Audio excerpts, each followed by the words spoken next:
Hey guys, it's Kia and I'm back with another video. Today's video is all about Galentine's Day fragrances. So, it's pretty much Singleville over here. So I like to celebrate Galentine's Day. Right before the pandemic hit, it was the February before everything kind of shut down in March. I went on a Galentine's Day trip with my good friend, Shanika. Hey girl, hey, if she's watching this, I'm not sure, but we had an amazing time. We went to the Rosé Museum. She indulged me as I was walking around the Macy's and Sephora, just smelling and sniffing everything. I just remember having such a fantastic time. So this year is a little bit more low-key. Totally be in my fancy PJs and eat heart-shaped treats. Let me give you my 5 picks for girly, uplifting, pretty, feminine scents for Galentine's Day. Now, Galentine's Day, I looked it up for this year and it's supposed to be February 13th. So, happy Galentine's Day. But I think Galentine's Day can be celebrated whenever, just like we celebrate love whenever. So, happy Valentine's Day to all of you. Just love on your loved ones. And yeah, let's get into these fragrances. The very first one is Delina La Rosee. So, Parfums de Marly, this was the 3rd Delina in the series. So you have the original Delina Exclusive, which is my personal favorite. And then there's this one. I swear, you guys, I try to avoid this one at all costs. Like, I know it's a softer version of Delina. I bought a clone fragrance. I tried to just, sniff it once and kind of move on and not think about it because I already had Delina Exclusive. Like, I don't need all flankers of Delina. But this frosted glass bottle and the wateriness of it is just so delicate and pretty, but this thing is still beast. Like, she's still a beast.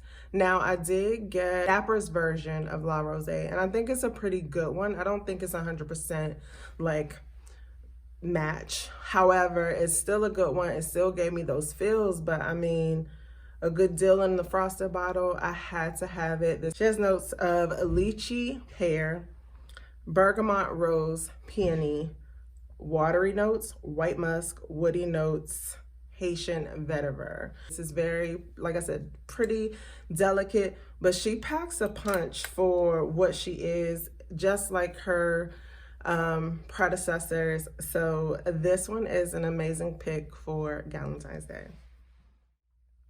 The next fragrance that I am featuring as a Galentine's Day fragrance is the gorgeous Freckled and Beautiful by A Lab on Fire.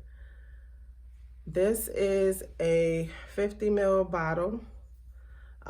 This particular fragrance for me is just a gorgeous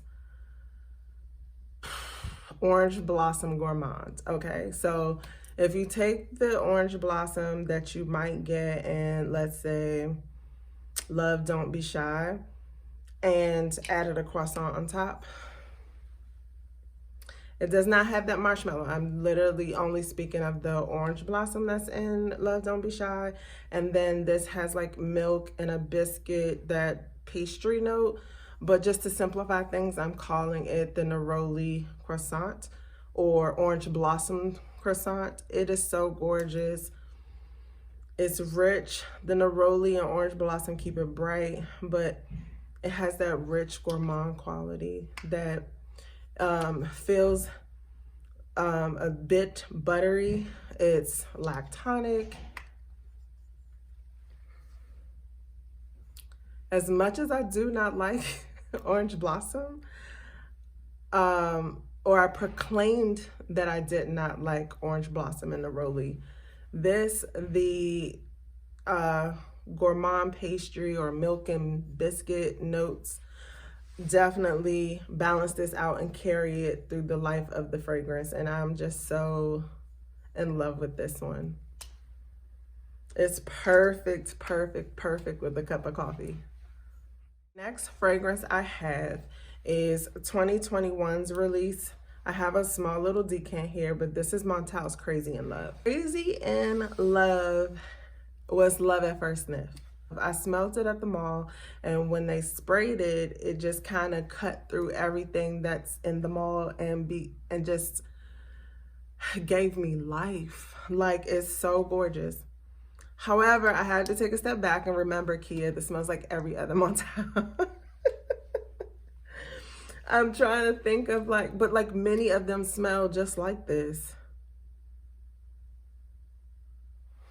However, if you don't have a lot of Montales, or if you only have like Intense Cafe, or you may have something on the more heavier side, this is on the bright floral side. So if you already have the bright florals, you may not need this. It's still gorgeous, but plus the name just fits. It fits. Let me give you some notes, because maybe that'll help you to determine if this is just like any other fragrance. Sweet floral fragrance by Montale. This has rose and violet leaves at the top. That saffron and brown sugar makes it very familiar, as well as Montale's amber and vanilla. That's very common in most of their fragrances. It is so pretty. As I smell it on its own, it smells like every other, like I said, fruity floral, amber Montale, but when I smelled this next to some other ones that I thought it was similar to, it's not quite. Side by side, it feels like it's worth having it, but when it's not side by side, I'm completely reminded of every other Montale. But anyway, Crazy in Love is gorgeous. That brown sugar, amber, and vanilla, anchoring the beautiful, fruity, anchoring that violet and rose, the violet leaves and rose. It's just bomb. The next fragrance that I absolutely love for Galentine's Day, as well as moving into spring, is Valentino Donna Born in Roma Yellow Dream. Yellow Dream is so pretty to me. It may seem so basic, almost along the same lines of Voce Viva by Valentino. But this one has like a white musk vanilla that is just so pretty. It has lemon at the top, but to my nose, I keep getting this citrus / pineapple, which feels a bit different to me than just lemon. But with the musk and the vanilla, I mean, it may make the lemon feel a little sweeter, but I don't know. I kind of get pineapple.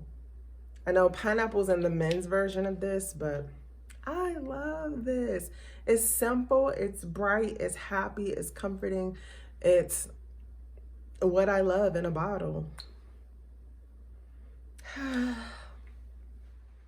Fenty. So Fenty,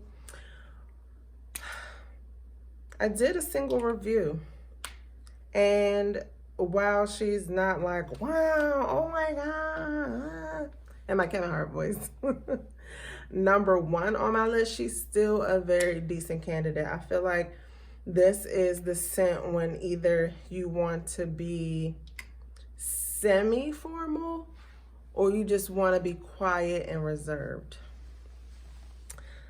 This is a fruity, floral, soft, spicy fragrance. It has blueberry and tangerine at the top as its fruits, and then there's rose and some geranium for your florals. And then in the base, there's musk and patchouli. So this particular fragrance, it's giving you, it's soft, spicy, fresh, but then warm floral. It's different, but she's not boisterous. So I think this makes a great Galentine's Day fragrance. Last but definitely not least is Masque Milano's Lost Alice.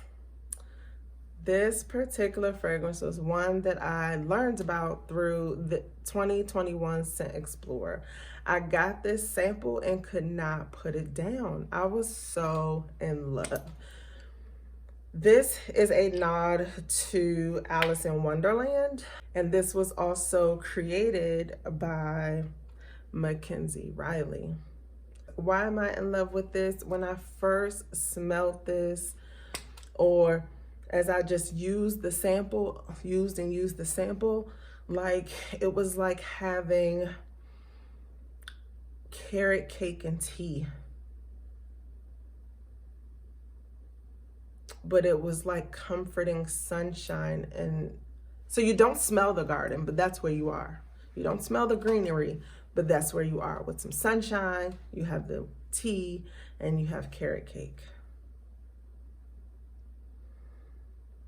And as it sat on my skin, there was some sweetness, but it's not like a sickly, artificial sweetness. It was a nice, light sweetness that just tickled my fancy. And this seems absolutely gorgeous for spring and perfect for a Galentine's Day. So let me give you some notes, because I feel like gourmand lovers are quick to throw things in a food category or dessert category, and this is not that sweet, but the sweetness is addictive. And while you have those elements of tea and carrot cake, this is a predominantly sandalwood fragrance. As I was discovering it and thinking about it and wearing it, I don't know why the idea of sandalwood just did not, was not apparent to me in the beginning. I think I was just so caught up on these notes of like broom and carrot and orris and black tea and just being in love with those things, but this is predominantly a sandalwood fragrance. This is a gorgeous, beautiful take on sandalwood. So this cap is pretty strong and difficult to take on and off, but the other notes of Lost Alice are ambre, bergamot, clary sage, and black pepper at the top. Let's see if I can smell that. You get that ambre, that's making it a hair lipsticky. Bergamot must keep it bright, but yeah. In the middle, you get black tea, which I did smell initially. Orris, carrot, and white rose are in the middle. At the base is musk, sandalwood, and broom. But again, what I'm predominantly getting is some carrot cake, some tea, all wrapped up in sandalwood. So sandalwood is again, the predominant note, but you have these nuances of carrot cake and tea that just make this so intriguing, so pretty, and is on my list of one of my favorite sandalwood fragrances. So those are the fragrances. That is my list for Galentine's Day fragrances. Are you celebrating Galentine's Day? What are you wearing? What and why? How about let us know why? Why did you pick the particular fragrance? I literally and honestly think that I think I would have chosen La Rosee, but I've been wearing her since I got her, and I have not indulged at all yet in Freckled and Beautiful since about the summer. So this one will more than likely be my pick. Thanks so much for watching. I appreciate you being here, spending time with me. Be sure to like this video if you liked it, thumbs down if you didn't. I don't know, but I just appreciate you being here. I would love for you to subscribe to my channel. Check me out on IG. I am Yummy411 on IG as well. And yeah, you guys, if you're like me and if you're like me, just throw on a fancy pink or red lip and do things that remind you that you love yourself. Bye, guys. Love you all so much. Bye.